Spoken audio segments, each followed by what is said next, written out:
Hello, hello. Big day in the NFL, and we have lots to discuss on the SumerSports Show. Lindsay Rhodes with Sam Bruchhaus. Happy New Year, everyone.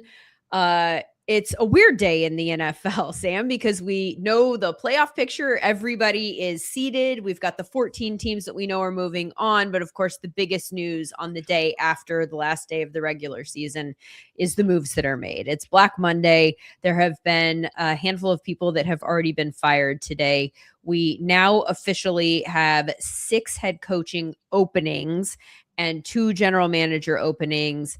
5 people having been fired in the last 24 hours. That's 4 head coaches and 1 general manager. So lots to discuss about the direction that these teams are going to go in and maybe some of the surprises that we think have happened within the last 24 hours. How are you? I'm good. We've made it through another season, Lindsay.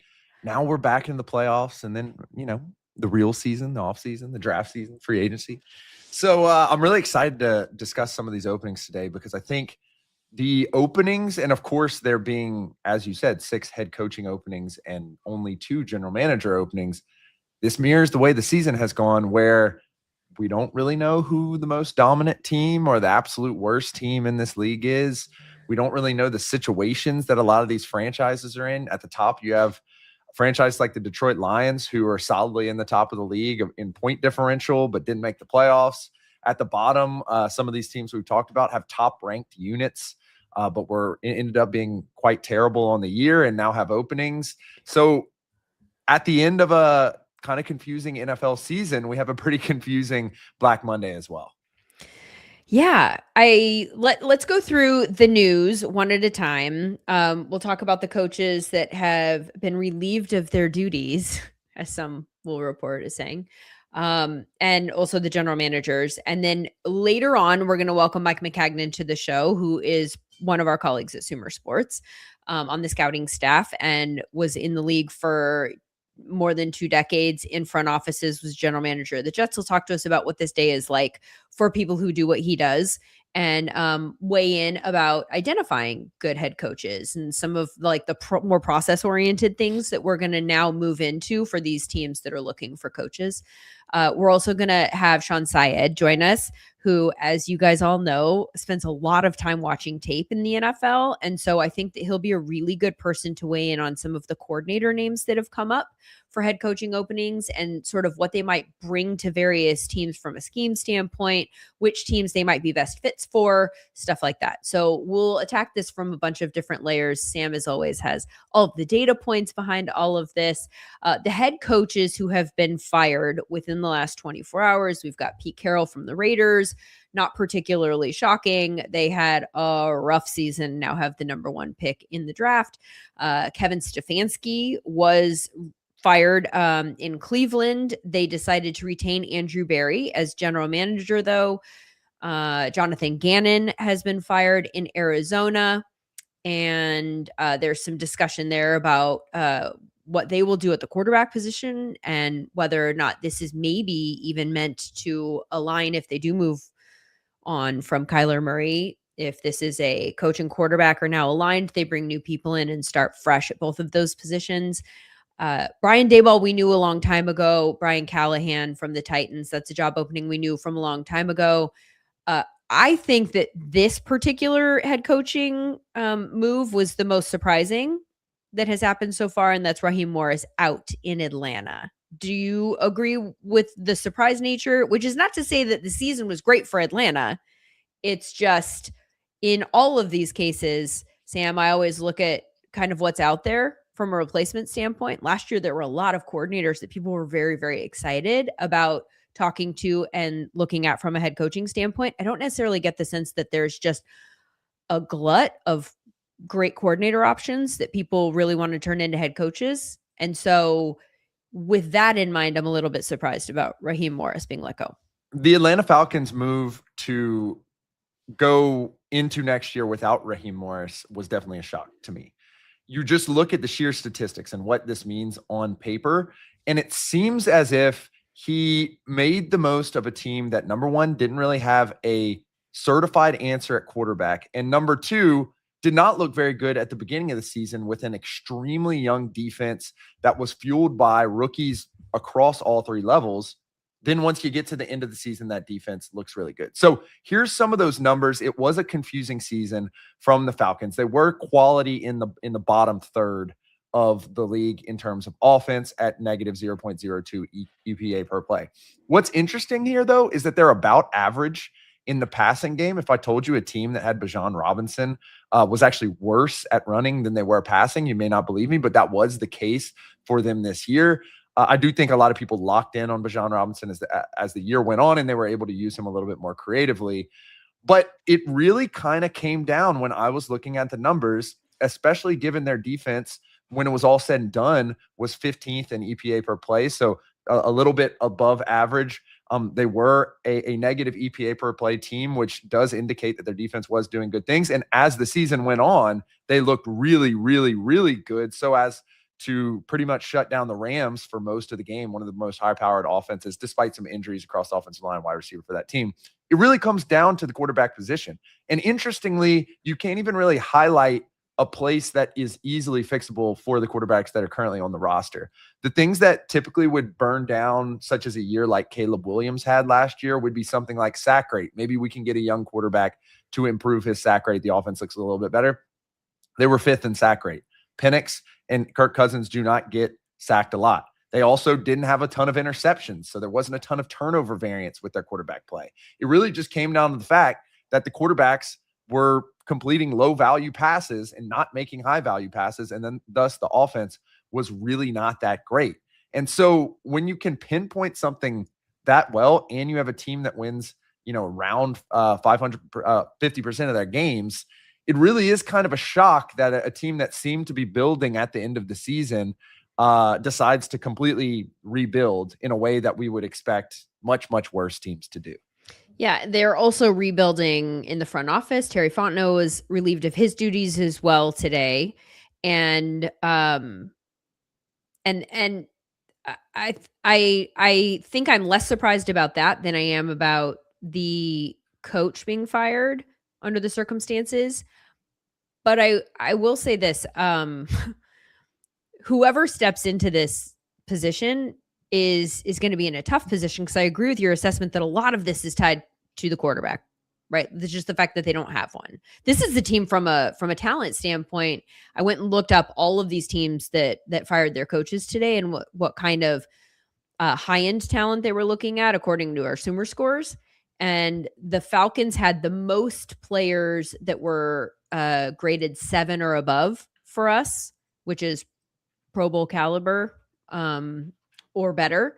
They had 12 players at 7 or above. Cleveland was second in this category amongst these teams with 10. But so there is definitely talent on the roster. Is it talent at the right positions? That I think is probably the biggest issue that's happening here, right? Like, from a draft standpoint, we all know that they drafted Kyle Pitts. And I know that you believe that there's an argument to be made for defending that pick. I don't think that there is, because it's a low value position and he didn't immediately and dramatically transform the offense, which is, I think, the only way that you can defend taking a tight end where they took a tight end. Bijan Robinson, a running back, they also took high. And as good as he is, from a positional value standpoint, that's not necessarily a good process. And the reason that I think we can still say that, even knowing that Bijan Robinson is a stud, is that they don't have a quarterback, right? Like, rather than take quarterbacks, and I know you could go year by year and you could say who's available, but like, to a degree, you got to start taking some shots on quarterbacks in those spots, rather, or some other positional value guys, because it's not translating. The talent that they have didn't translate to wins. They don't have a quarterback. They don't have a first round pick. They rank dead last in draft capital, and they're in the red in cap space. So whoever does take over as head coach and as general manager, frankly, just doesn't have a lot to work with in terms of transforming what they already have. This is an interesting role in which, if I'm a head coach who thinks that I can take the talent right now, squeeze a little bit more juice, get 10, 12 wins, and compete in the playoffs, I think it's potentially a good job. As a general manager, it's barren. There's not a lot to work with. And a general manager is always working on a longer term time horizon by definition than a head coach is. A head coach's job is to get the most each season. A general manager's job is to get the most for a 3-year cycle, and then a 3-year cycle after that, and a 3-year cycle after that. And so when it comes down to it for a general manager here, you're not going to be working with much. And when it comes down to it, that's probably why Terry Fontenot is not there anymore. As you mentioned, there is an argument to be had that the draft picks hit. The problem is that that has put him in the gutter moving forward. So, Kyle Pitts, a tight end who comes in and makes the Pro Bowl the first year. Well, the problem is, on average, a Pro Bowl tight end is just not going to bring you the same value as a Pro Bowl tackle or a Pro Bowl wide receiver, or definitely as a Pro Bowl quarterback. The same thing with the running back position. You're not getting a lot of surplus value from Bijan Robinson because technically he's one of the highest paid running backs in the league, and he's performing as one of the top paid running backs in the league. And then finally, this year, the Falcons functionally draft 3 players on day 1 and day 2 that are starters and will be starters probably for the next 4 to 5 years in Xavier Watts, James Pierce, and Jalen Walker. However, you trade next year's first round pick for James Pierce so that when you do go 8-8, you're not able to really fix the quarterback position if the quarterback bets that you made, such as the one drafting Penix with 8 after you already signed Kirk Cousins. Another very interesting process element that came up. You can't really fix that one weakness that we kind of highlighted, despite the defense looking good. And so now we're in a position kind of organizationally where you don't have your main leader, Raheem Morris, at the top. You no longer have the guy who has spent 6 years building this program, general manager Terry Fontenot. You also, at a full organizational view, move on from Rich McKay, who has been there for years. I mean, he worked with our former co-host Thomas Dimitroff in building that Super Bowl team that they had. And it sounds minor, but now you have Jeff Ulbrich, who put together a good defense, all things considered, and really, really was able to develop young talent as the year goes along. And you don't have that either. So it's just a very unique position where I could definitely see someone coming in and flipping this quickly. And, maybe you make some moves, maybe you stretch some things out and figure out creative cap management, creative draft management, and make this a long-term success. But on paper, there's a lot of talent on this team. There will continue to be a lot of talent on this team for maybe a year, maybe 2 years. But past that, it gets really murky in a way some of these other jobs really are not. I mean, the problem that I have with seeing somebody come in and flip it is they're going to have to get so creative with where their quarterback play is going to come from. Like, where are you going to get that? Or like, what do you do?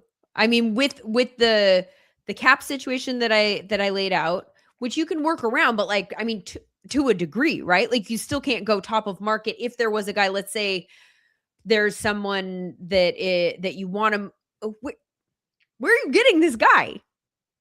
You're in a similar position that you were 2 years ago, frankly, where you signed Kirk Cousins. That's the market that you're now in. And I guess when you really truly evaluate what has happened, if you were to say 2 years ago that we're in the same exact position when we hired y'all, I suppose that is probably the reason this decision was made. But it did seem to be somewhat on the ascension, I suppose. But there's not a lot of stuff as a result to continue that ascension. I guess that's really the bottom line of this job opening. Who is the Kirk Cousins this year is another question that I have. I mean, it might literally be Kirk Cousins, but I don't know that makes me feel all that great going into next season, based on what we've seen. Is it Kyler Murray? I think that there are going to be some conversations about whether Kyler Murray is on the move. The Jonathan Gannon firing makes this an interesting conversation, I suppose, to have right now. Like, do you think that this is just a let's start fresh? And do you think that this is a statement at all about Kyler? They kind of did like a soft benching at a certain point of the season that made it look like they were ready to move on. And then they did make some statements today in a press conference. Monty Austinfort sat next to Bidwill and talked about this move and was asked about Kyler. And to my ears, did not sound like somebody who was planning on Kyler coming back, to be honest, because when he was asked about Kyler, he said something to the degree of like, all things are on the table. Kyler is under contract, as is Jacoby Brissett, as is, I can't even remember who their QB3 is, but literally mentioned every quarterback on the roster rather than just saying, like, focusing on Kyler, which I think if you've got a franchise quarterback that's on the bubble, but you've decided you legitimately might want him to come back, I think you're talking more right now as if he is going to come back. And then you pull that rug out from somebody else later on. Do you agree? I think so. And this is the second member of this tier of teams where I was just like, I'm not exactly sure if this team is as bad as it looked. And I'm not like quite sure as why. I think the reasons why this occurred is twofold. Number one, off the field stuff. I think the Kyler thing kind of became a debacle in the middle of the season that derailed the entire season, where you have people consistently asking week after week, is this guy healthy? And there's not a clear or clear-cut answer. And then obviously you also had a problem with a player during a game on camera, which is a fast way to lose the locker room. So I think off-season stuff. But on the flip side, the defense, with Jonathan Gannon was hired to basically fix, has been the problem with this team for the entirety of his term. The offense wasn't fantastic this year, 21st, but 17th in EPA per pass.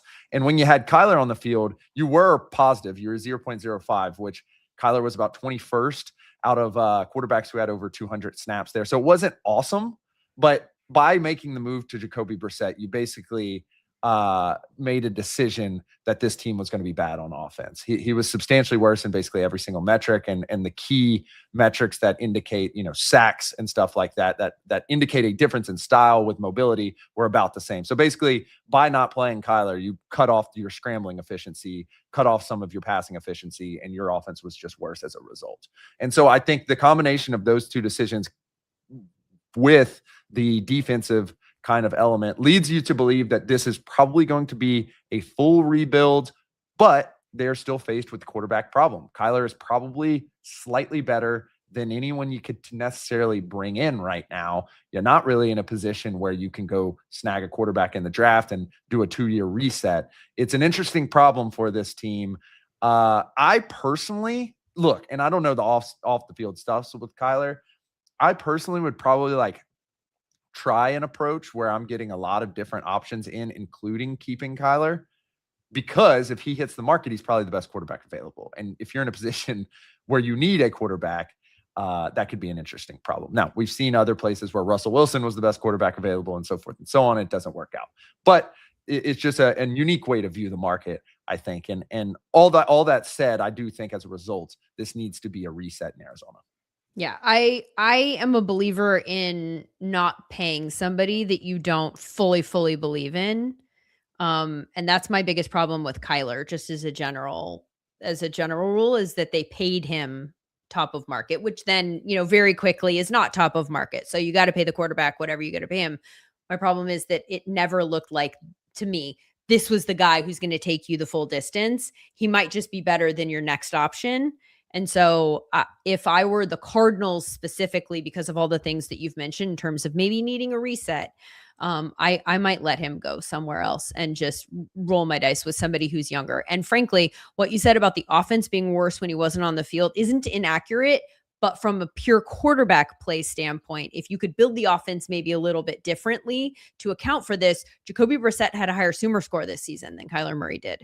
So yeah, the quarterback play was not necessarily the problem. It might have been a problem with the fit. No, and that's the other pieces. That's an excellent highlight, because the most unique thing about the profile of Kyler Murray that I found was he was 38th in ADOT, so an extremely low ADOT, 5.99, and 38th in time to throw, so an extremely short time to throw. And when you see both of those, it typically means there's something up. I mean, Aaron Rodgers is one of these guys. He's 42 years old. Kyler Murray is not 42 years old. So there was definitely something up with the play style that made them make the move. I just, as someone who has notably loves mobile quarterbacks, he had just completely shot that out of the game.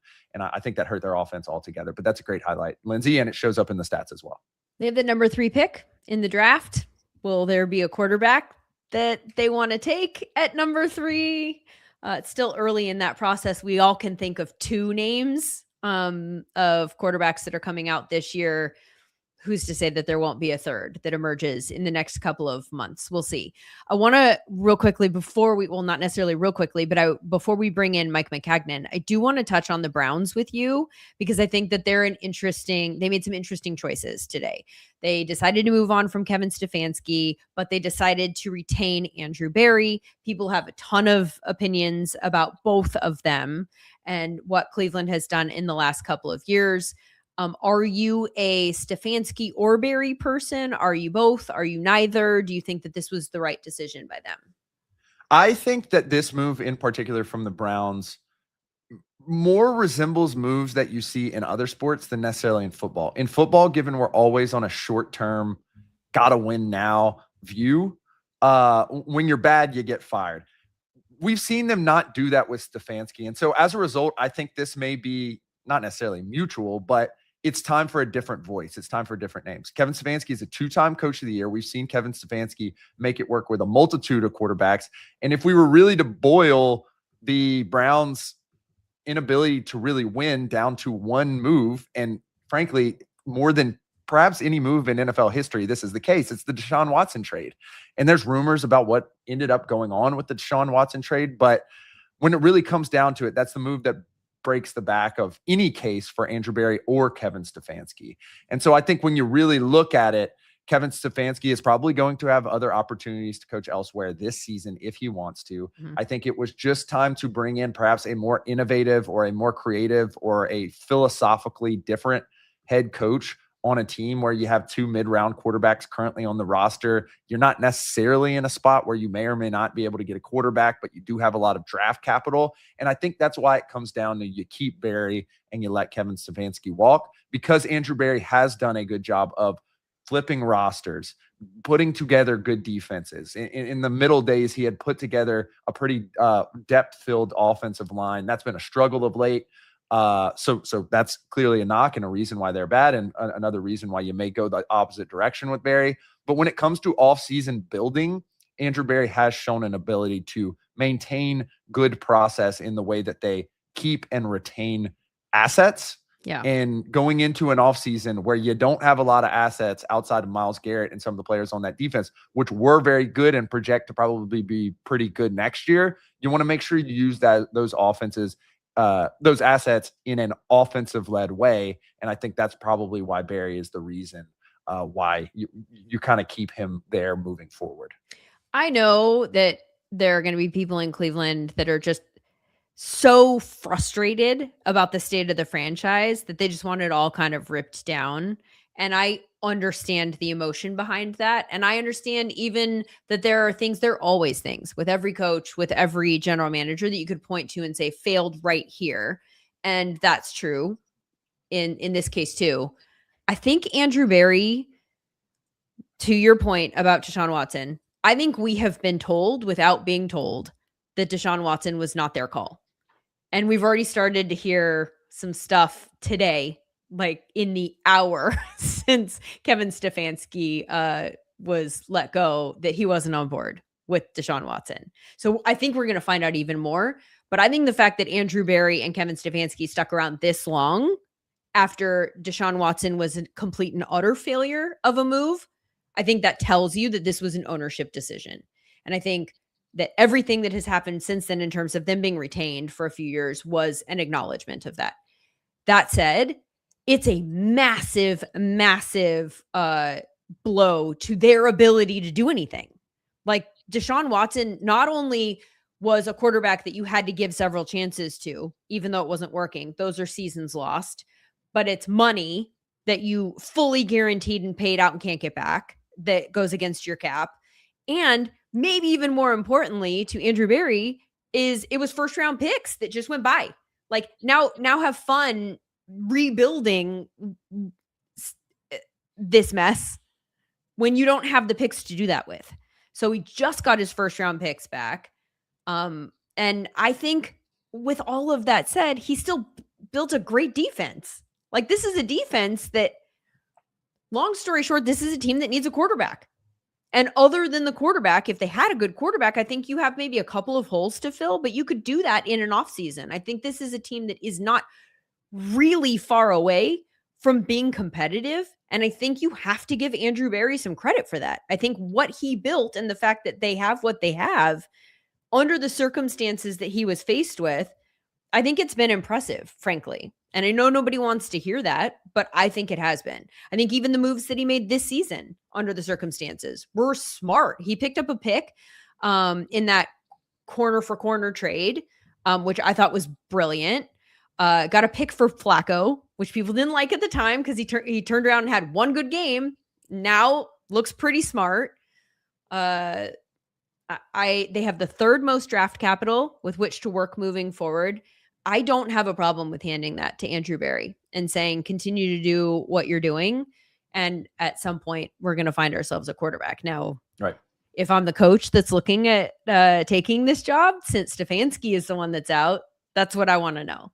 And that's the answer to whether or not this job is appealing at all. What is the plan to get a quarterback?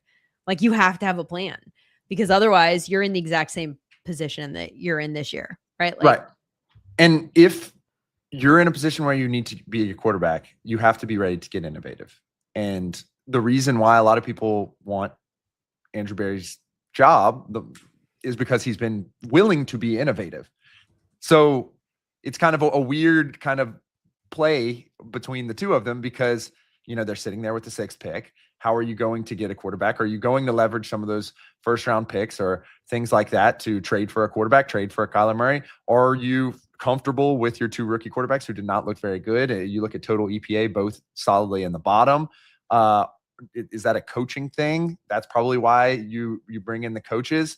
If you do want to have that, do you go with multiple veteran quarterbacks and even more mid-round quarterbacks as a result, and try to pull off something like the Saints pulled off, where you have Spencer Rattler, who didn't look that bad and is probably going to have a career as one of the better backups in the National Football League moving forward, and then Tyler Shuck starts playing really well? There's so many options where you can go, and I think bringing in a first-time general manager who doesn't understand the lay of the land and doesn't understand the entire roster, and will have to take the time to do that, didn't make as much sense as it takes to get a new coach in, a new voice, a new philosophy, and kind of flip that team on a game-to-game basis.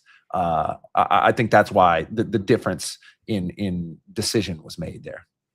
I wonder sometimes with some of these coaches too, it's not even like you just have to make an offering sometimes. Like, people are upset, the fans are upset, things aren't going well, whether it's your fault or not. Maybe we part ways just because we sort of need some just a fresh perspective from the outside. Like, we need people to just stop screaming, And I'm not saying that that's the case here, but I wonder sometimes if that's how these decisions get made in some instances. Let's bring in Mike Maccagnan now. I'd love to get his perspective on all of this.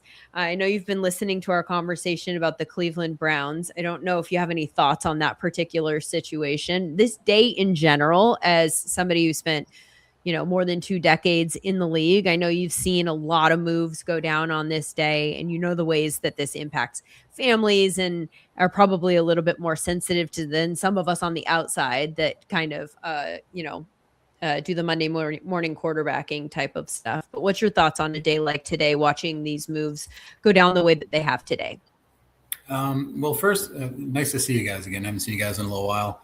Today's not really a great day usually. And I worked when I was in the NFL. I was based in the front offices, so I was always around these kind of days. The thing you find, it's never pleasant. And sometimes you get caught off guard. Sometimes you sort of expect what's coming. You not to use a comparison, you end up being in I'm gonna say like a military environment, like you're in battle trying to win games, you're all working together. And at some point in time, there's decisions that's made from above your pay grade that changes are gonna be made. And when they are, it's a sad day. And the only slight consolation is that it's a small league. You see a lot of these guys again, you see a lot of these people again. But it's very hard on, obviously the person that's, more or less packing up their office, and you try to do it with a lot of dignity and respect for the people. But it's a like any business, when people get let go, it's not, it's not an enjoyable time, but you do like it, you eventually see people land on their feet, have success, do well, and you get a chance to see them again, and you're happy for them. So you mentioned that it's a small league. I think that's one of the most interesting elements of this is we're already starting to see Kevin Stefanski and Raheem Morris and some of these other guys' names pop up with regards to that. Can you kind of explain the way the small league works and what it looks like, when a defense coordinator even may take another job somewhere, what the search kind of looks like to fill positions back up looks like, especially when you fired a coach like many have done today? Yeah, there's a couple of different things that go on people may not realize. Like sometimes when a head coach gets fired, you don't necessarily fire the staff. Okay, the staff is under contract, and you don't have to literally show everybody the door. How it generally works is the head coach is brought in primarily by ownership, usually depending on how the hierarchy is. Like if you're a GM and a head coach and you both report to ownership, then obviously ownership is making the decision. But generally the head coach, and usually he doesn't instantaneously sit there and pack up his office. That's a kind of not an enjoyable, not a respectful thing to do. But he generally would exit the building, and the staff would be notified. And the staff generally is under contract, and you honor the contract to see if the next coach coming in would like to retain any of the staff. And people may not realize that, but that happens quite often. There's obviously head coaches get changed, but you don't always have wholesale changes in staffs. And you can just look through NFL, coaching staffs, and you can see that happens all the time. But that's sort of a process that happens. And the other part of it is when you go through this process, it's again, the new coach will come in. He'll have, again, his people he would like to bring. And in some cases, he can't get them. They may be under contract. They may not be, because again, if they're under contract, they can't move laterally. And in some cases, he may try to get some guys that may be chasing a coordinator that doesn't want, that has other options. And even though he's on his target list, he may not go with him. He may go with another team. So you have to be prepared for that. And you have to be also sensitive to the people in the building because they're kind of in limbo for a little bit, and they want to know, and they're also looking for opportunities. So if something comes up, I've seen this before where coaches will come in and be like, "Hey, I got an opportunity over here. Or am I going to be part of this or not part of this?" And you don't want to, ideally, you don't want to hinder them. But again, you have to do what's in the best interest of the team. So it gets a little delicate. We actually were talking about that earlier off air about Jim Schwartz, because Jim Schwartz would, I think, be a highly sought after defensive coordinator candidate. But as you just mentioned, he will be still under contract with the Browns. Does he have an ability to say, I don't want to be?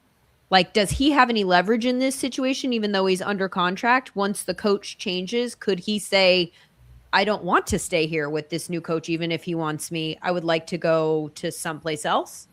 How does that work? So I would say this, again, not to speak on this particular scenario, because again, everything, it's a very, again, every team is different how they do things. I think to a certain degree, you want to make sure somebody wants to be part of your program. So in fairness, if he feels like, I've just bad blood, I've been through a lot of stuff, I want to go to a different place.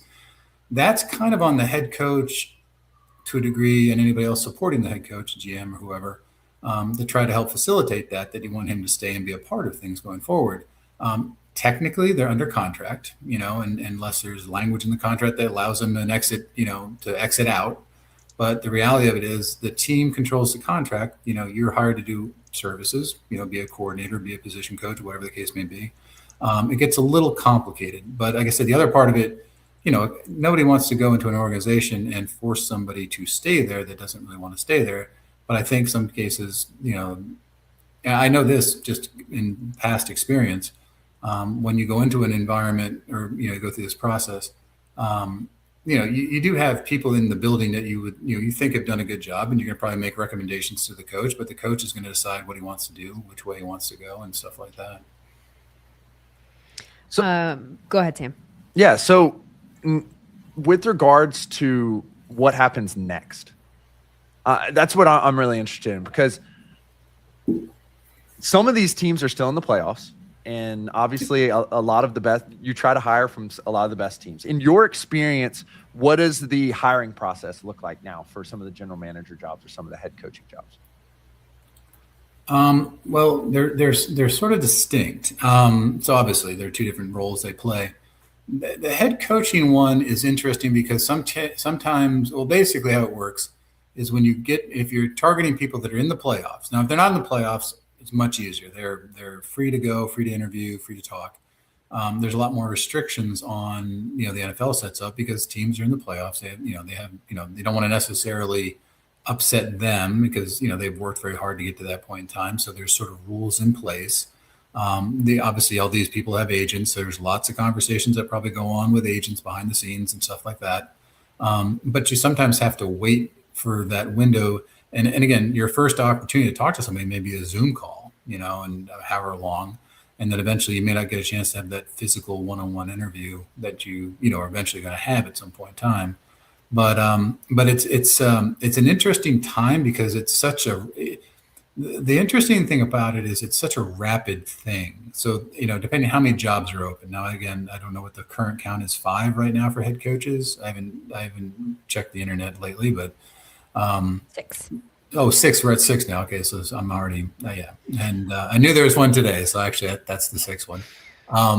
But no, when this goes on, these are critical hires for the teams. Absolutely critical. Like obviously they can affect your fortunes, good or bad, if you have the right one or the wrong one or whatever. And they're also it's a competition. So there's 6 markets out there. Everybody's looking for that head coach.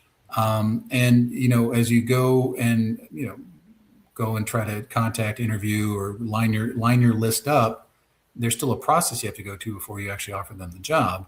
And I think the interesting thing is when you get into this, there's a lot of pressure on it because you don't want to be too methodical because jobs and every job is going to be attractive or not as attractive to whoever the potential candidate may be.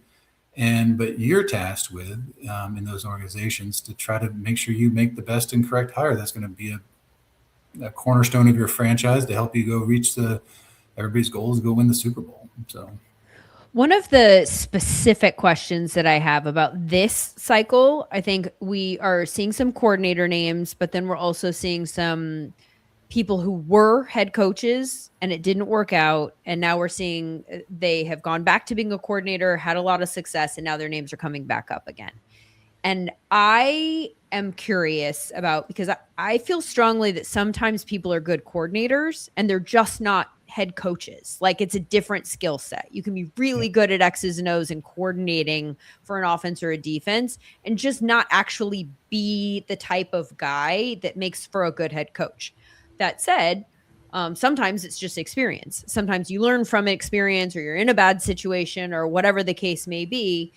I'm curious about how you would go about or how you would advise somebody to go about discerning between those two, whether or not it is somebody who has learned from that first experience. What kinds of questions would you have? What would you want?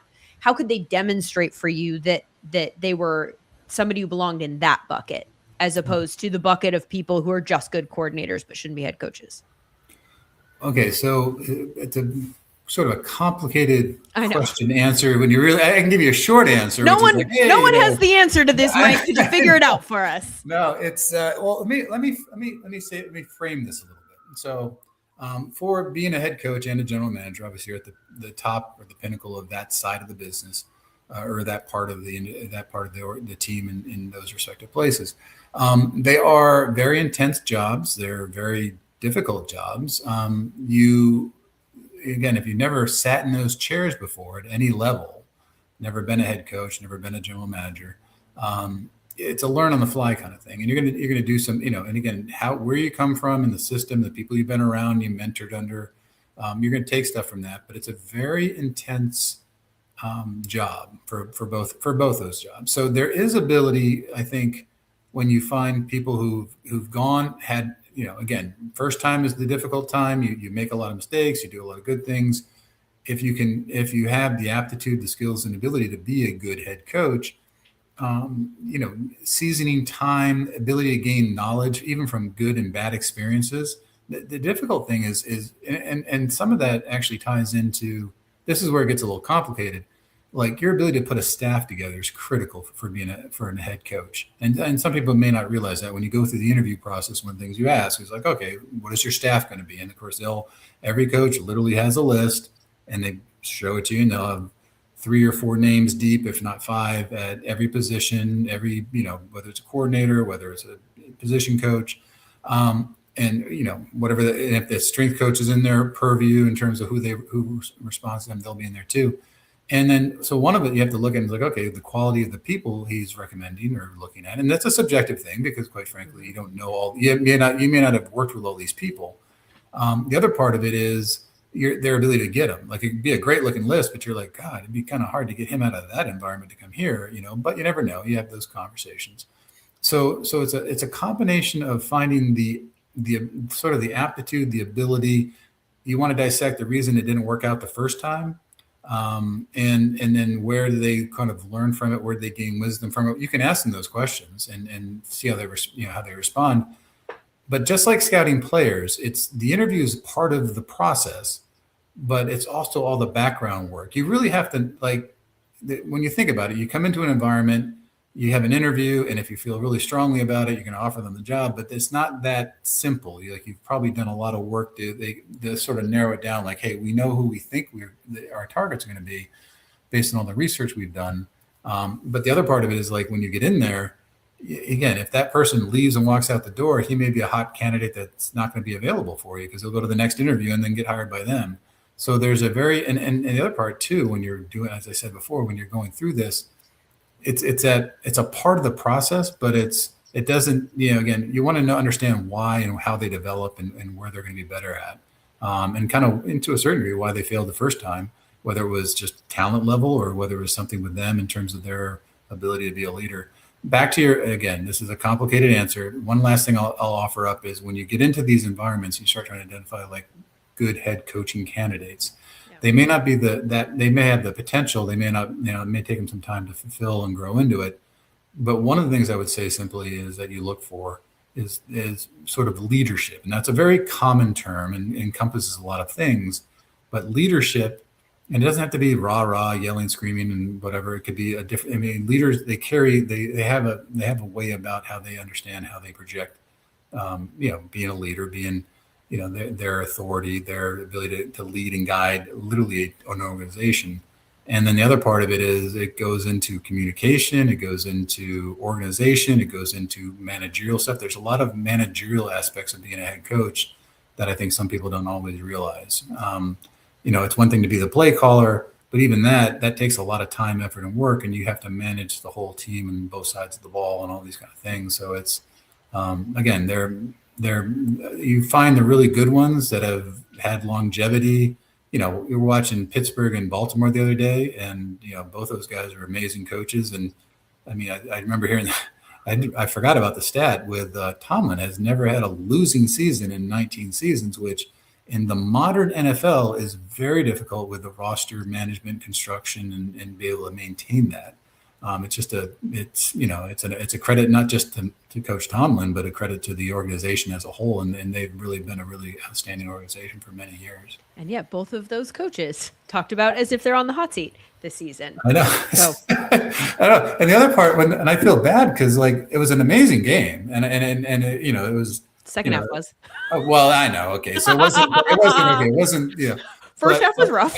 When you saw sort of the ebbs and flows, and it's funny. Like I tell people all the time that the NFL has so much parity in it, and it's a result of free agency, and really the difference between the good teams and the bad teams. The records may be dramatically different, but they'll flip on a year. Jacksonville, turns that thing around in a year. Other teams have done the same thing, and what you realize is that the level of talent, there's a lot of parity. It's not as far apart, but key positions, obviously quarterback and other ones, have such an impact, and that's why when you sort of watch the league, or I look at it all the time, and you'll have plays like 5 to 7 plays will swing the whole game. And it doesn't have to be just a score. It could be a breakdown in a pass protection. It could be a misassignment where the running back doesn't pick up, or the defense or offense calls a certain play and gets a matchup.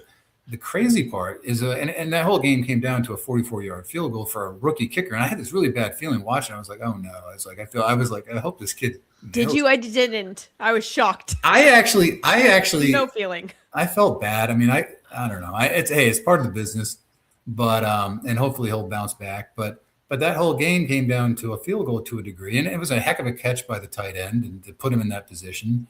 But it's funny. I was watching Chicago play the other day, and there's a play where Williams scrambles, and it was a hard throw, and had he hit it late in the game, I can't remember if it was a tight end or receiver off the top of my head, but I just remember thinking to myself, like, good Lord, if he had made that, it wasn't an awful pass, but it was off. But he was under duress, and he had saw this thing on a kind of a scramble, and I was like, good Lord, if he had caught that ball, he would either definitely got a first down, if not scored. And I'm ahead thinking that would have been the difference in the game. And it's that little play that kind of makes the whole game. I mean, at this level, that's the interesting thing. So Mike, before we let you go, you're one of the few people on earth who has done these interviews. And so you've mentioned so many things that have to be prepped, list of people who are going to be on your staff, plans for the team, philosophy, etc. And you've also mentioned that you have to put that together in a very quick time zone. So can you give us an insight into how your prep kind of went when you were interviewing for GM jobs, and what was your pitch kind of when you were able to get one with the Jets? Well, I think what you go in and I think again, I can't speak on every interview everybody's ever had for a GM position, but I do know this, like, you go in as prepared as you can be, and you probably over prepare, and everybody has a book, that basically outlines, hey, this is how I would run your organization. This is where I would run this department. This is my staffing. This is what and you don't necessarily know the staff. You know the staff to a degree, but you don't go in there and be like, hey, if I get hired, I'm going to, bring these guys and fire those guys. It's not quite that detailed. But I think a lot of what I think when you get into it, they want to know your knowledge of how the organization runs, whether it's college, pro, whether it's, the departments you're going to, oversee and how you want to handle that. The one thing I would say, having been through that process, and you realize very quickly that they're trying to get a feel for you.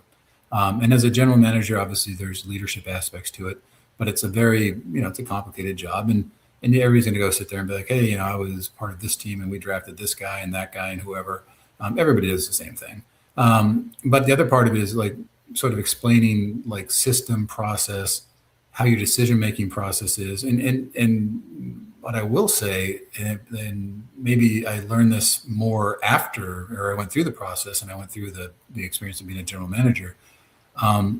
You don't realize you make so many decisions, like great and small. And you don't know if a decision is going to be, hey, do we draft Tom Brady in the 6th round and he becomes a Hall of Fame quarterback that sets the organization up for decades. But that's what the job comes down to. You're making all these decisions on minor and major things, and you don't know sometimes the impact of all these things. The tricky part is you have to be right all the time, and not just right, but maximize your opportunity cost. And that is very difficult to do consistently because it's a lot of subjectivity. Now, it's interesting. I think there's more analytics aspects of things now, which would, I think, help. And I haven't really been in a front office in a few years, but I do work with Sumer, obviously, and you get to see a lot of that stuff. I actually am intrigued more. You get more ideas being around the guys at Sumer about this stuff, which is kind of cool. But no, that's the tricky part. So you got this long thing. We have to make all these decisions. And the critical thing, I think, is a philosophy. Because when you get in there, it doesn't have to be a rigid philosophy, but it has to be about how you're going to handle things. Because there's just such a volume of things that go on, whether it's managing people, whether it's making decisions, whether it's running free agency, the draft, the whole aspect of it. Because, and again, it is a 24/7, 365 job. But that's like kind of comes down to, and sometimes you'll evolve that philosophy about how you do things, which I think is critical. Because in the end, it's all about decision making. You have to frame it within something. What you said about your time at Sumer, I think, is very interesting in that, like, you have a different perspective now to a degree because you have different experiences and are exposed to a different way of looking at, the same problem that everybody's trying to solve here. What would you tell a general manager based on your experience at Sumer in terms of like what, not specifically what you would do differently, but like what you've learned from this experience that which they might not have had the ability to have within like, talking to like data and tech and all of that stuff. What would you advise people about how to look at the problem maybe differently than they would? Well, I would probably say this. So the one thing, and let's pause for a second too. Like most teams, like when I was with the Jets in 2015, we didn't have an analytics department.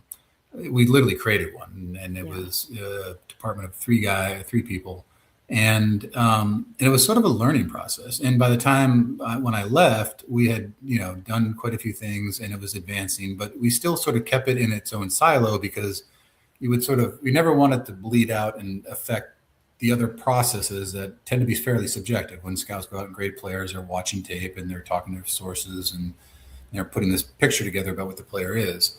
But the analytics part it's sort of like it's independent of to a degree, but it's nice to have that as a sort of running as a checks and balances. Now that was early, like again, this is years ago, and there's much more the ability to break down. And I've had these conversations with Sam a little bit off the record, just kind of us friendly as friends, which I'm always like kind of picking his brain because it's interesting for me to sort of be around this where I've been doing this since 1990 and seeing it, and then also, but trying to understand it and also trying to understand how our process is and how the analytics can not only augment, supplement, and quite frankly, force multiply and improve it. The interesting thing I would say is to a GM or somebody who's in this category, they're going to have their own analytics people, and think some teams are more advanced than others. It is definitely something that when you're making decisions, like I said, not just trying to be right, which is the first part, but trying to maximize your opportunity cost. This is a critical part of what we are doing going forward. The difference now that I found, like when I was a GM, we were just getting the GSIS data, which was the player tracking data. But the NFL is what the NFL did, I don't think people realize, and I hope you guys have time for this. I love this stuff, by the way. But they gave us sort of our own data, but they didn't give us the opponent's data and it was smart how they did it because they didn't want to just dump it all out right away because the NFL is, I always felt, very concerned or very, the integrity of the game is critical. So they want to have a level playing field. They don't want to have one team have an advantage over another team. That's why all these rules and regulations we have in place. And they sort of slow played this. So we started trying to prepare for it long before we ever got the complete set of data. And the interesting thing was, like, and this is where I think with Sumer, the stuff we do, and again, some of the stuff I've seen, some of the stuff I've talked to Sam about and other people, I would love to be in a room, and unfortunately we all work remotely. I'd love to be in a room together with the engineers and sort of work together and sort of spitball a lot of this kind of stuff, because what you realize is, so when you're a scout or a coach and you're evaluating something, your eye is trained to a degree to kind of gauge something or put a value on something that, as you see it. And then the ability to do that in an analytical way that's a little more, it's another data point, but it sort of acts as, and it's never one over the other. My personal opinion, the people I've talked to in the industry on the team side, they always felt the best application of it is when you merge the subjective with the evaluations that the personnel people do with the analytical. And there's a perfect, I mean, in some cases it works really well. In other cases, it's still kind of, they're working through it. But that's the part where I always thought when you can get into an environment and you have those resources, have the ability and have the tools to do that, that's the part where you can, because video is all digital and pixels basically. So you can literally figure this out in huge algorithms. And you sort of, it's not to take anything away from the scouts, because again, there's so much there that value that they have that kind of combines into this. It's just that merger of it going forward. So my advice to somebody, in a very long answer, I apologize, is that, it's like when you get in there, it's like definitely, create an environment where it can grow and develop on the team. And quite frankly, if I would recommend them taking a look at what we do, only because it's going to be, hey, there's probably things we've developed that others haven't. And then you may find that as a very worthwhile tool, especially on the college side. I look at the colleges, what they're dealing now with the portal and, a 2-week window to more or less make all these decisions like this and what we do. And I'm not going to sit here and, make a sales pitch, but, we have 2,500, if not 2,700 reports on all these college kids, all done by veteran NFL personnel people.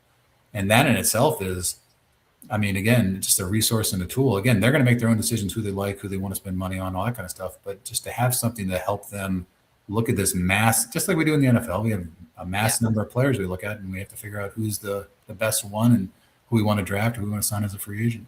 I mean, and that, like, we've been talking about the NFL and general managers and stuff. That's a whole other ball game right there. The whole college situation where you're trying to scout the entire high school scene from a recruiting standpoint. And then you have to essentially scout all of college football every year too for the portal. So it's funny, Lindsay, I've had a few conversations with some colleges and advising, talking to them a little bit and people I know on that side. And I know a lot of the NFL guys some have gone over to the college side, and they're kind of telling me what they're dealing with on their end compared to what the NFL was like. The interesting thing with the college model is for example, in the NFL, when I was a college director or GM or whatever, really with a college director, we had about 15,000 players we would, in theory, evaluate. Okay, so that's 15,000 college seniors and prominent underclassmen juniors. And we had services we belonged to, just like what we were in essence providing to the colleges, and called National and Blessed Scouting Combine. And they would give us a rundown. They probably grade 1,200 players out of that 15,000. But in essence, our scouts are always responsible with 15,000 because we go to the schools and you look at our rosters and you write players up.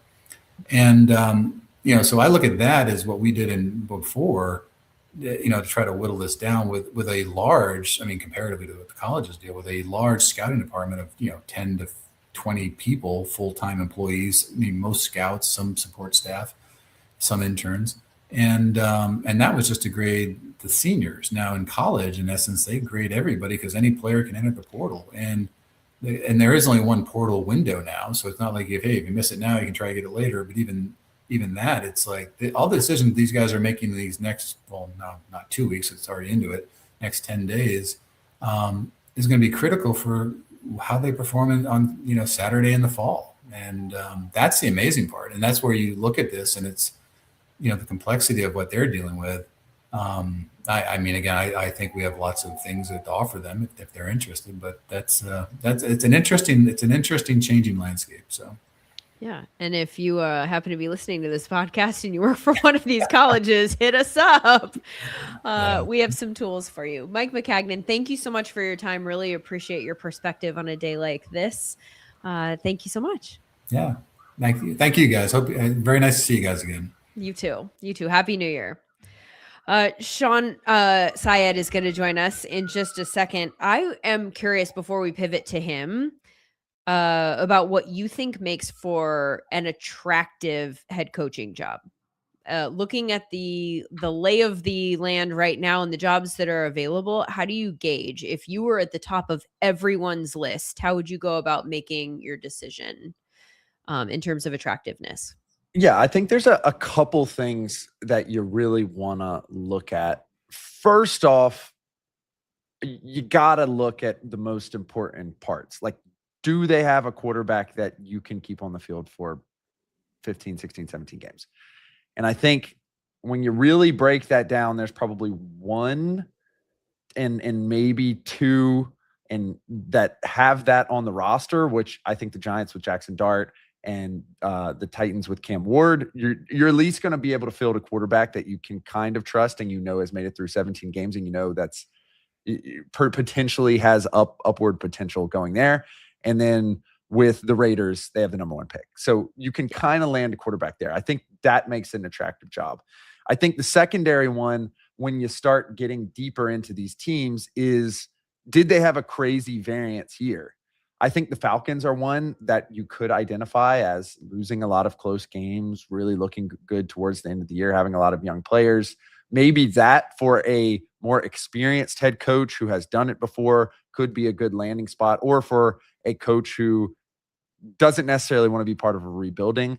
I think that's of interest too. And then when it comes down to it, all the hay's in the barn at this point. The preseason win totals are not going to radically change for next year from January 1 to July 1. and you can move I don't and know shift about around. that. Patriots would like to have a conversation with you about that. Yeah, but like the Patriots going into this year were not expected to win 13 games. And I think the job No, of but a I think they were expected to win 9, 8, 8, 9. They doubled their win We'll have to total from check that. last year in their preseason. Maybe it was 7.5, which required you to double your win total. Either Yeah. way, sorry, continue. Yeah, and so when it really comes down to it, as a quantitative person, that's kind of what you're gauging is like, what is the range? So the range for the Patriots, it's a great example. The range for the Patriots is you get a full season of a quarterback who performed pretty well at the end of last year. That distributes the range. Very similar with the Bears job as well, where you have a quarterback who can potentially go up. And I think as a sheer quantitative view, you're looking at those three things. You're looking at the two gotta haves. Number one, do I have a quarterback? Do I do not? Do I have a way to get a quarterback, or at least get multiple quarterbacks in the building?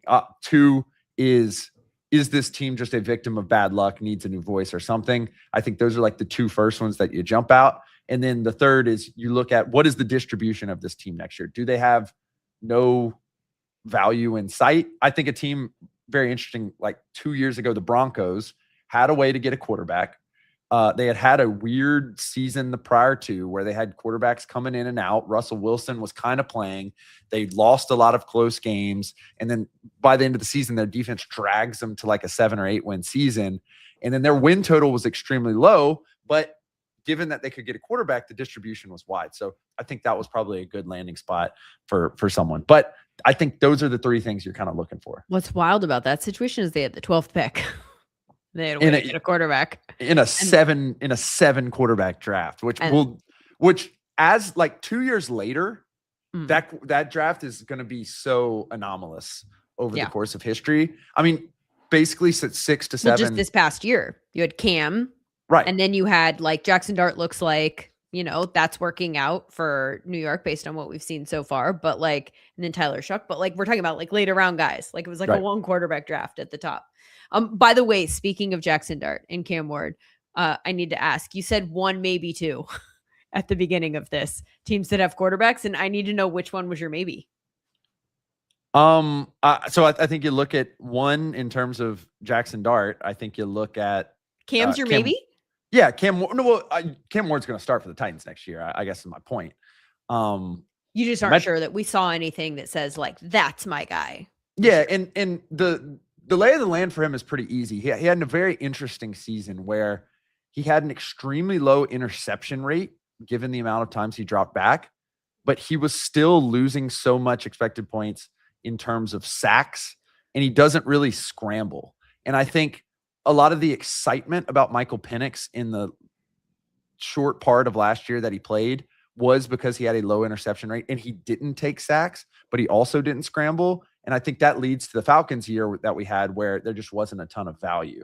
And so if he can get that sack rate down, and a result of that sack rate is that he plays a little better. And even if that means the interception rate goes slightly up, and we start to see a lot of people at the end of the season were saying the film looked kind of like Mahomes, for example, where he's like kind of running around making plays, even though he's not necessarily scrambling other than key points. I think that needs to go that direction. I think this is a great segue to Sean, because that was the MO on Caleb Williams last year, was he didn't throw a lot of picks, but he took a bunch of sacks. He did scramble a little bit more. You get Ben Johnson in, all of a sudden that sack number goes all the way down. So it's basically like if Cam Ward can find, or the Titans can find Cam Ward, his Ben Johnson or his Liam Cohen, maybe this looks a little bit different. Sean Syed is here now joining us. Curious to get your thoughts on the things that we've been talking about so far. What do you think makes for an attractive job? Is there anything that we left out?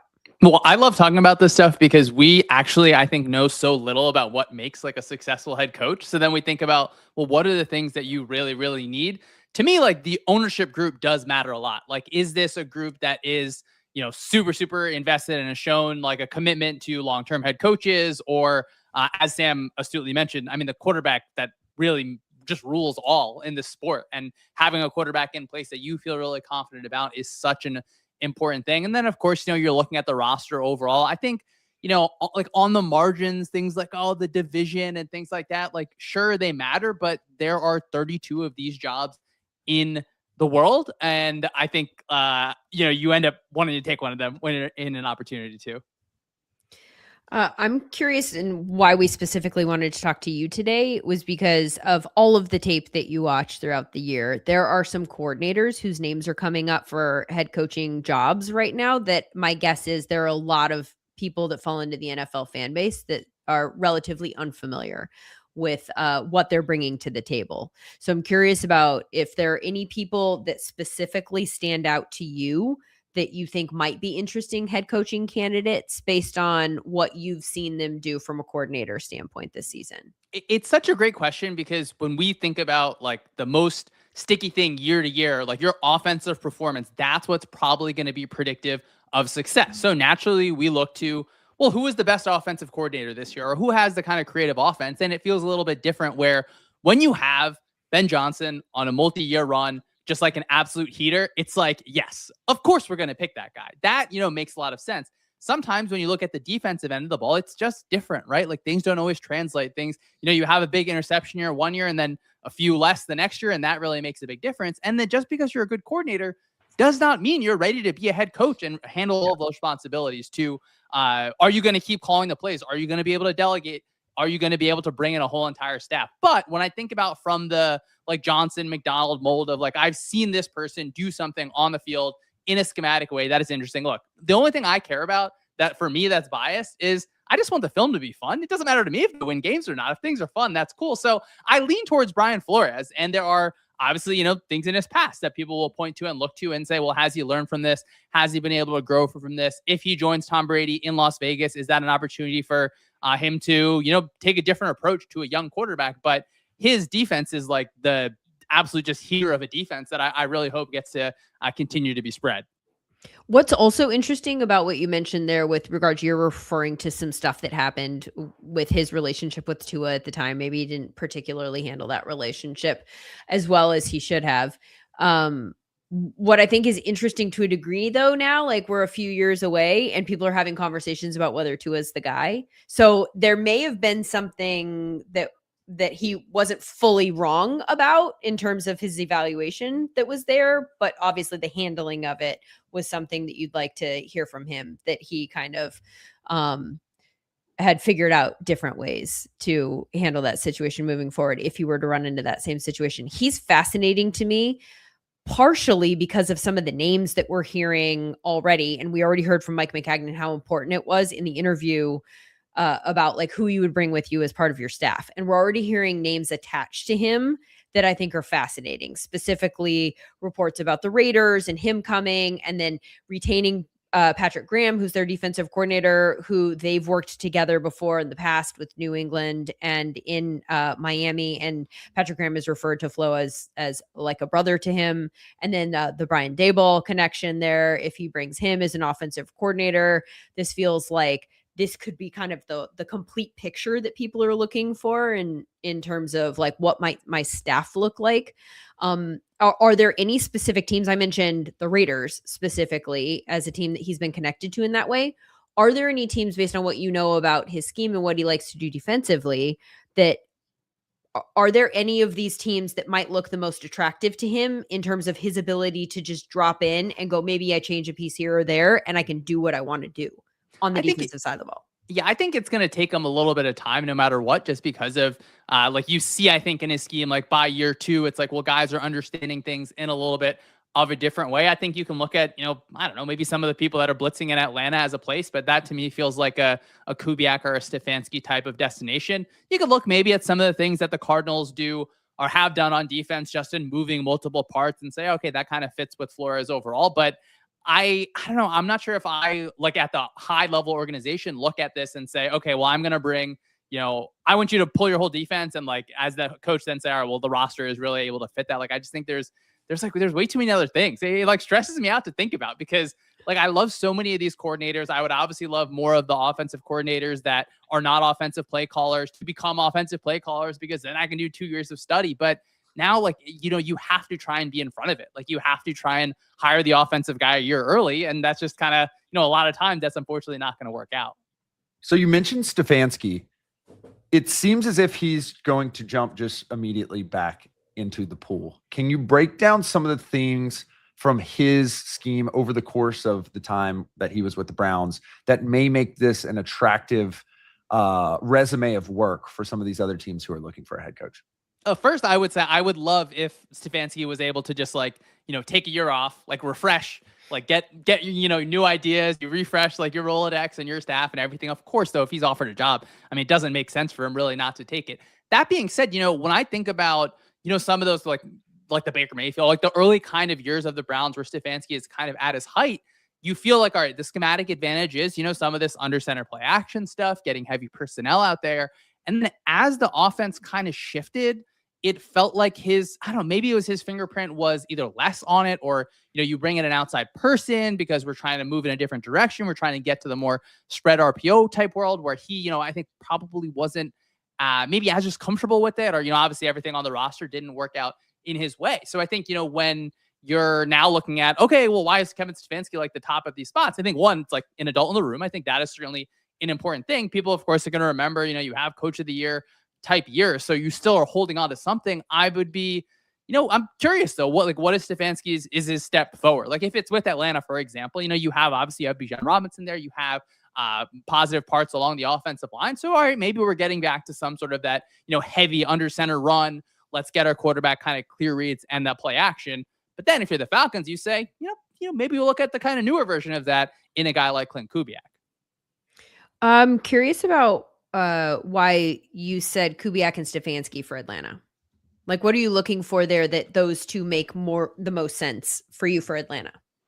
Well, I think that they probably want someone that they're going to look to develop, their quarterback spot. I think that's a super, super important spot. I think Atlanta may look at themselves and say, we probably should have won the division this year and probably feel quite ready to. And we want to have, someone that's maybe more of a quote ready-made product. I think when you think of Stefanski's obviously coached, multiple teams, and the Kubiak connection, his dad worked with one of the people that's, part of the search firms that the Falcons is employing right now. So just kind of connecting those dots specifically, to me, it's less about who the coaches are.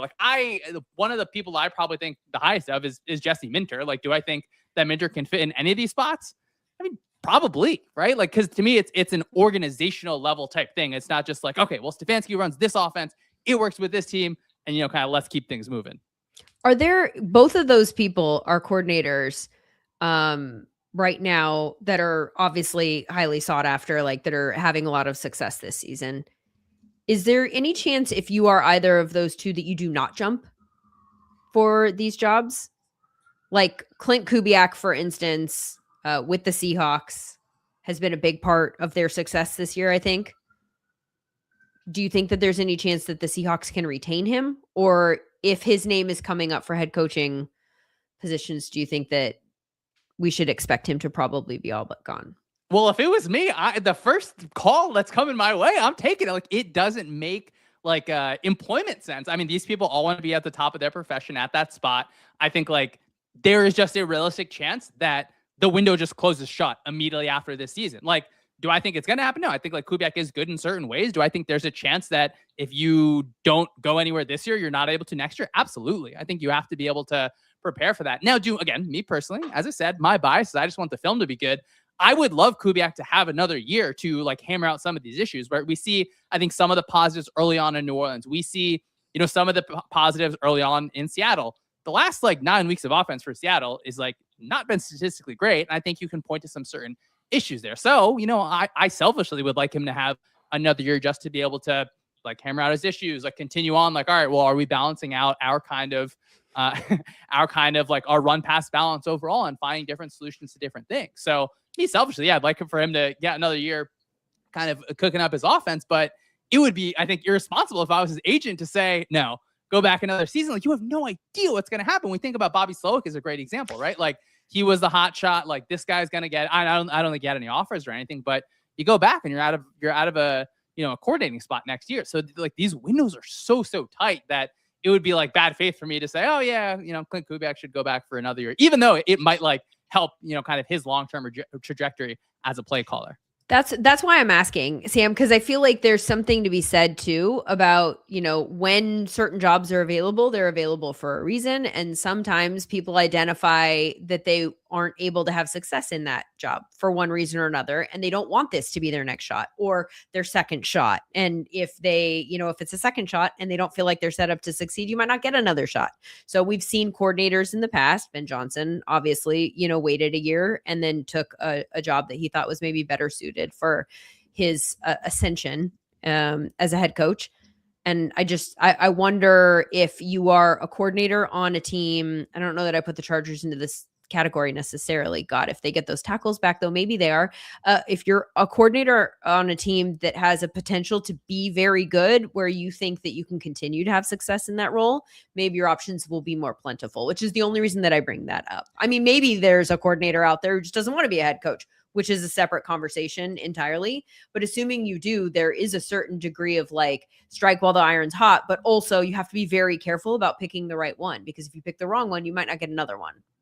Yeah, I think it's the Ben Johnson scenario is one of the most unique scenarios that I've ever seen. And I think the separate portion of that or the flip side of that card is the Mike McDaniel scenario, where Mike McDaniel had never called plays really, and like was never the primary visionary, but just had years and years, including with Mike McCagnon, who we just had, of like being a visionary and being known as a visionary, but like never was the guy. And so I think it's very unique, as Sean said, to identify what the window is and how the window can maintain a level of high proficiency. I think Ben Johnson obviously made the correct decision. I do think that the level of ownership, which Sean mentioned at the top, does make a difference. And I think in particular this year, there's a wide enough array of jobs, which there's not always, of team who was technically tied to win the division versus team who was basically 30th or below in every single statistic, but they're young and so forth and so on. I think there's a wide enough array that shouldn't necessarily be the case. But I do think about, someone like Kellen Moore, for example, as well, who years in Dallas, he was considered a head coaching candidate. Then all of a sudden he's no longer the offense coordinator in Dallas, goes to the Chargers, has a pretty good year with Justin Herbert, is no longer the offense coordinator for the Chargers, and then is the offense coordinator for the Eagles. That finally ends up happening. So to Sean's point, I don't think in the National Football League you can be as patient. And I think that may be unique, Sean, to offensive play callers in particular. Now, the defensive side of the ball is a little bit more questionable. But I think as we look at guys like Jeff Hafley, for example, who his defenses that he's called for the Packers statistically have not been very good at the end of the season. However, he is still in those discussions. And I think there's like a different ethos maybe, Sean. What are your thoughts on maybe like the offensive play caller versus defensive coordinator versus old head coach kind of discussion? Yeah, I mean, from the public perspective, everyone, you want your young hotshot offensive coordinator. Like, I think it makes sense why people want to see that, because you see Ben Johnson, you see Liam Cohen, you of course see Shanahan, McVay, you see so many of these offensive guys have consistent, like tangible, I can see this every Sunday type of success. But we have to be open to different kinds of people being able to succeed, right? You have Mike Vrabel that's able to succeed, a second time head coach that, got some time away from just the National Football League for a year. I just think the Ben Johnson's, like, it's such a crazy outlier. And I remember, after him coming back, everyone's like, oh, this guy just wants to be an offensive coordinator, and the next year he takes a head job. I love that you bring up the Kellen Moore example, Sam, because it made sense for Moore. Think about if he went back to the Eagles and they have some struggles, like, you don't get to choose the openings there. The offense versus defense thing is super interesting, because I also don't necessarily think, an organization is saying, okay, like, the only thing that you're going to be responsible for is this defense. Like, you are running the entire building. So Hafley, for example, like, he doesn't get to bring Michael Parsons with him. I do think, you think back to the Commanders game this year, multiple really fun game plans where you're moving Parsons around in different ways. Hafley's also been able to be a college head coach. So he strikes me as someone that, you're assuming that he can kind of handle the building. A guy like Chris Shula, kind of the same with the Rams, where it's like these organizational leader types. I think we sometimes default like, oh, the defensive guy is kind of be like that, where the offensive guy is going to be the kind of whiz kid. we also look like every year and another offensive like would-be whiz kid is getting fired. So like it's just such a toss-up where we of course talk every year like the draft, you're kind of flipping a coin and maybe you hit something. Sometimes it feels like a head coach is like that too, because you have no idea, what is this person going to be like in this situation. In terms of just for people who maybe haven't watched a ton of the Chargers, for instance, let's talk about Jesse Minter and tell me what some of the calling cards are of his defense.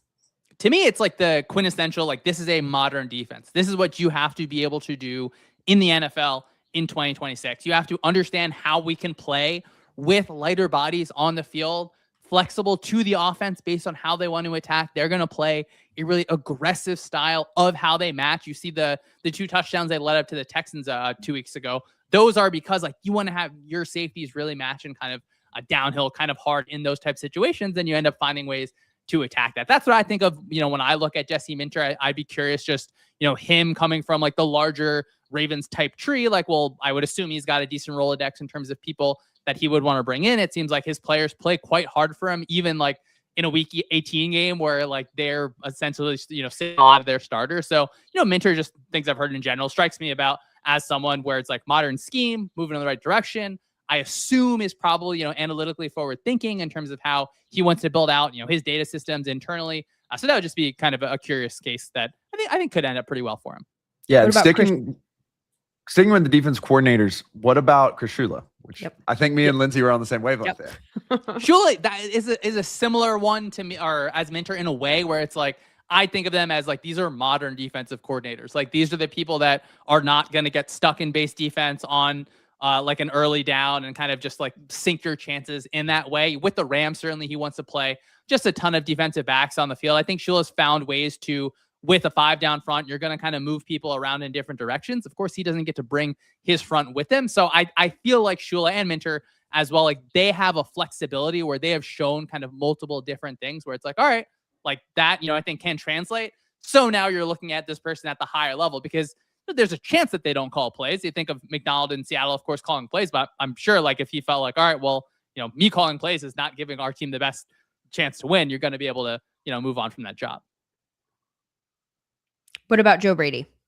Joe Brady with the Bills. I feel like I've said this a few times. Joe Brady doesn't get to bring Josh Allen with him wherever he goes. So that's like a huge, huge thing. I do like how Brady has kind of adapted things with Buffalo where he's going to like run the ball on you at multiple times. And I've said, right, pass offense, is going to be more predictive of winning than rush offense, but understanding, well, how do I support that kind of central figure of our offense, that quarterback? I think Brady has evolved in a few different ways like that. I would have been curious, if the Bengals job was open and he ended up there to work back with Joe Burrow, I would have been curious about that kind of pairing. But, I talked to a lot of people in Buffalo who fans, not people in the organization, that are like, I don't like our offensive coordinator. I have complaints about our play calling all the time. So it feels like there's so many offensive coordinators that are not perfect candidates. And because there's no perfect candidates, then you start to feel like, okay, is an organization going to reach somewhere? Is it going to be someone who's maybe a little bit underqualified? But, Brady does, I think, certainly bring a sense of modern offense as well to the table.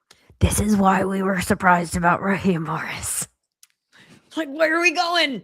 Where are we going? We're on our first list of people. And you're like, no. Well, if the Falcons bring in Stefanski or Clint Kubiak, do you feel better about them going into next season than with Raheem Morris? Not particularly. I mean, I'd say it doesn't move the needle for me, that not dramatically.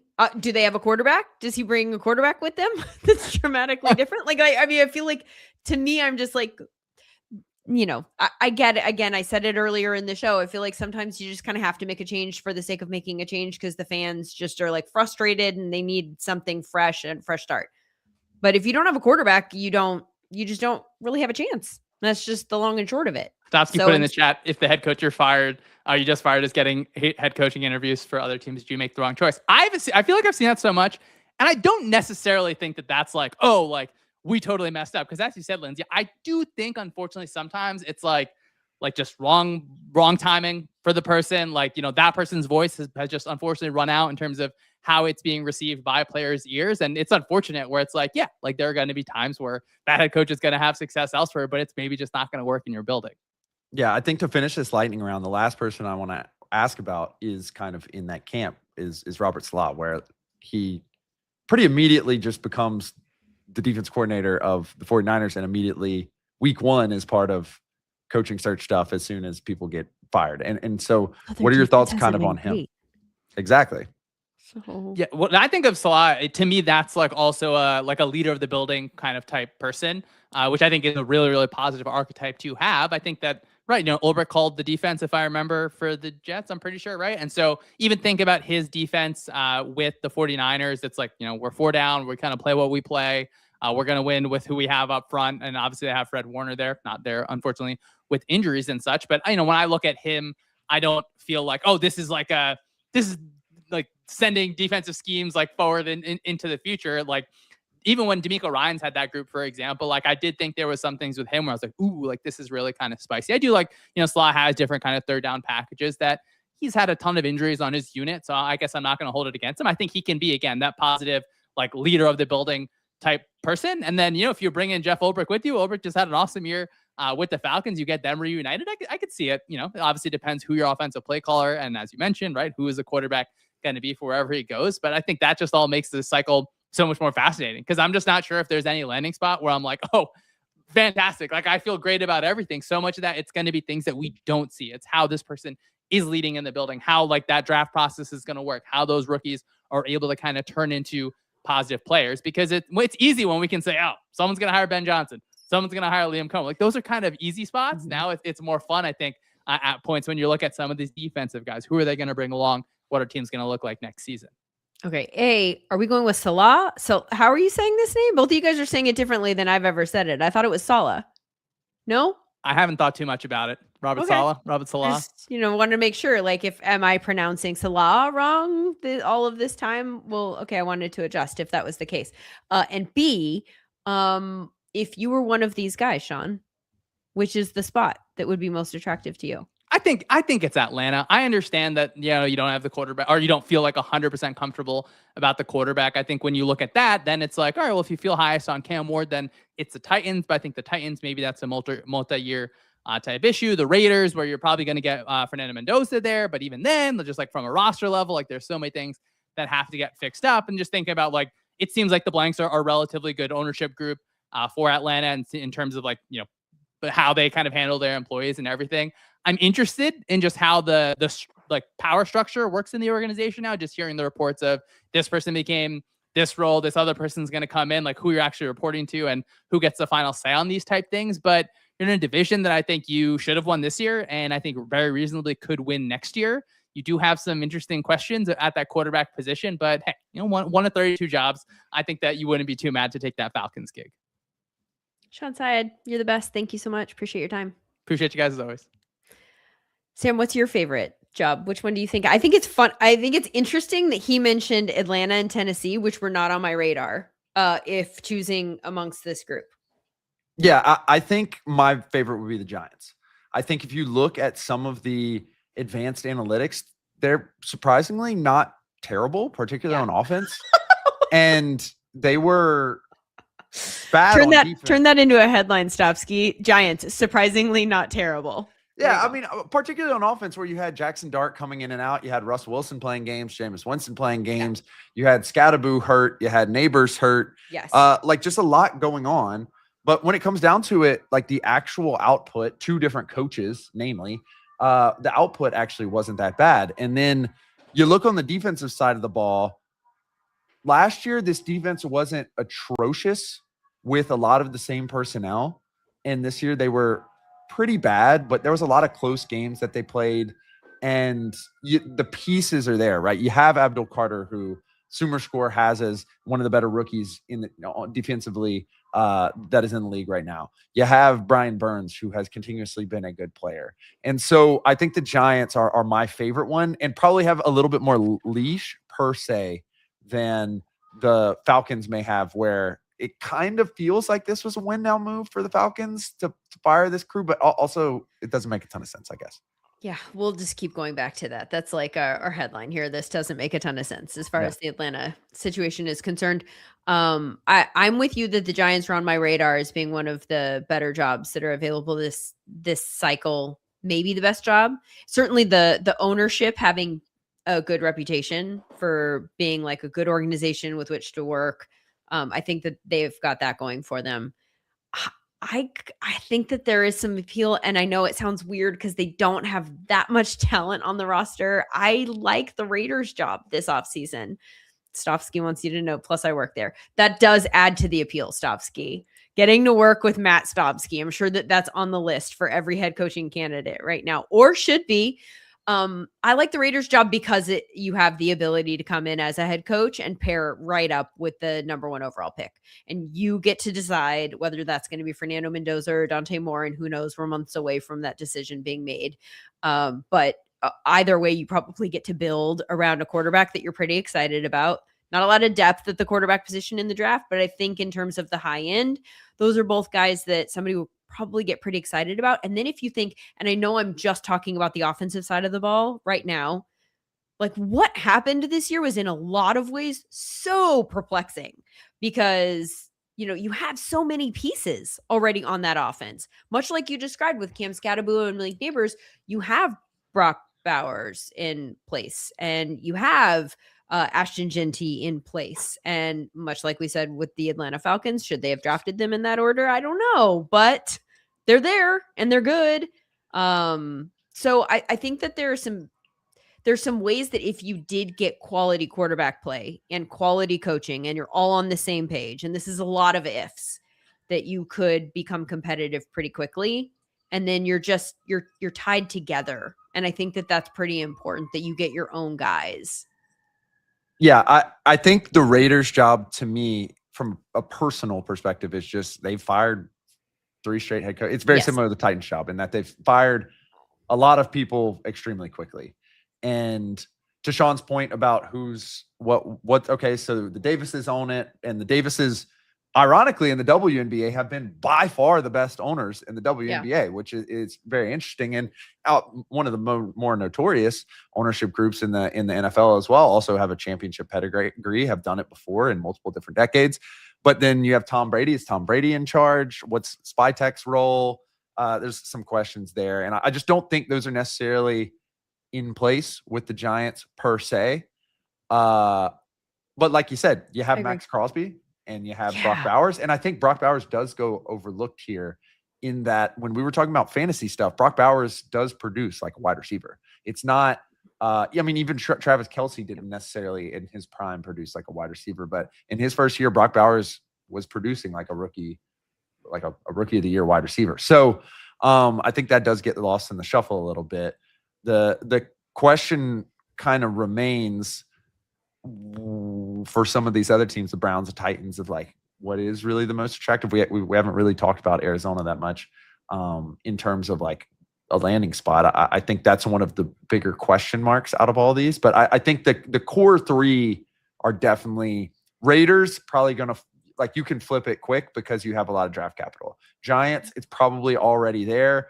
If you just have to get a couple good cornerbacks and some key core pieces across the offensive line, which you kind of think or know you can do that in free agency. And then Atlanta, maybe the whole boat's there.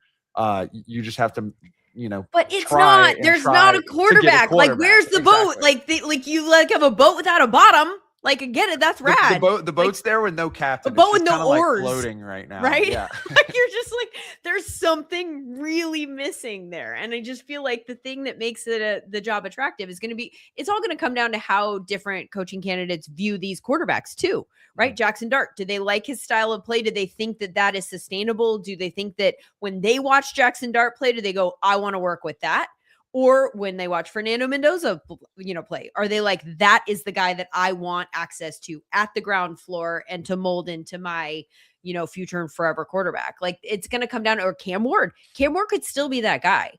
Like, I know, you and I are both on the same page, so we don't talk that much about Cam Ward. We didn't talk that much about the Titans because I think we're both in a position where we're like, it really doesn't matter the first year. Like, you'd like him to come out of the gate super hot, but the pieces just aren't there yet. So we just need to get some reps, get better, hope that the arrow is pointing up, add some more pieces, continue to point up. Like, this is how you would grow that position, really. And even if he came out of the gate super hot, if they had more pieces around him. Under the circumstances, it would have been just like mind-boggling if he had come out of the gate hot, because they just didn't have that much there. But if he had, even if he had, in the case of CJ Stroud and Jaden Daniels, we kind of go, okay, let's just like, now let's see how year 2 goes, right? Like there's a lot of patience that I think you and I are trained to have in these types of situations that a lot of people don't have. So people on the outside, not on the outside, we're on the outside too, but I'm just saying people might be looking at Cam Ward and going, oh no, maybe they got it wrong. Maybe they should draft another. No, like you're not going to do that.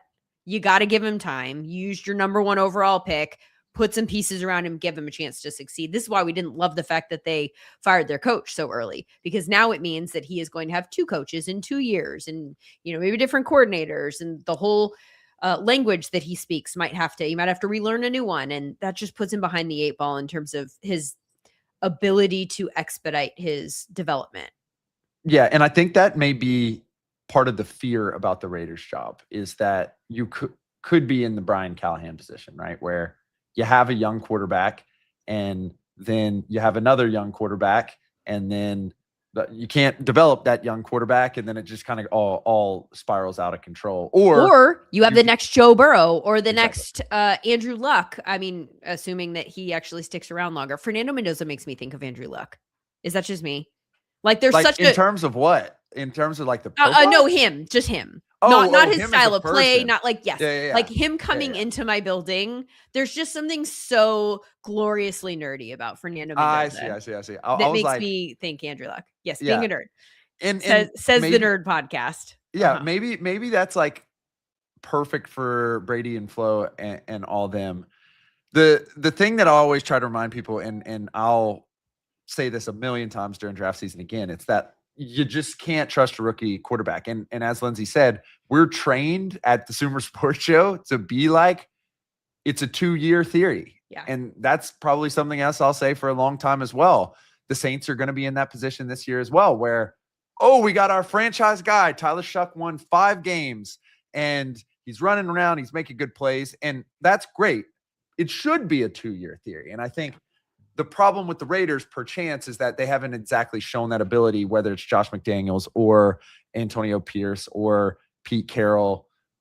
Again, all 3 of those very unique hires as compared to, I think, the hire that they're probably going to make this year.